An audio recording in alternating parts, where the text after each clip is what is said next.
今天医生巨响，宝宝吓到整个身体弹起来，打呼不止影响睡眠品质，其实也是长脸症的表征。他的牙齿这个地方啊，两个上下门牙之间会碰不到，后面的牙齿有碰到，但是到前面的部分就会变成形成一个所谓医学上来说叫做开咬。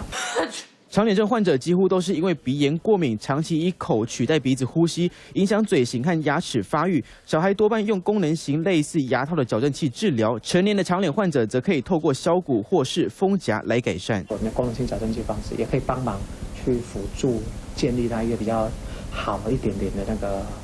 习惯，然后让他慢慢改善他这个所谓的长脸症候群的一些症状。日前就有网络红人妈妈为了治疗长脸症，将小孩子的嘴巴用胶带贴着，遭到批评。但医生说，这样的做法其实是对的。所以这个矫正器可能戴到嘴巴里面，也许10分钟、20分钟就掉出来了。那固定不是说要完全封死，就是帮忙固定矫正器，让它不要这么容易掉出来。脸型长的人不一定是长脸症，但如果伴随着鼻塞、打呼、磨牙等病症，就可能要多注意。最好从幼儿黄金时期矫正，免得齿颚发展不齐，最后只能透过动刀来解决。3立新闻江文贤和关于台北报道。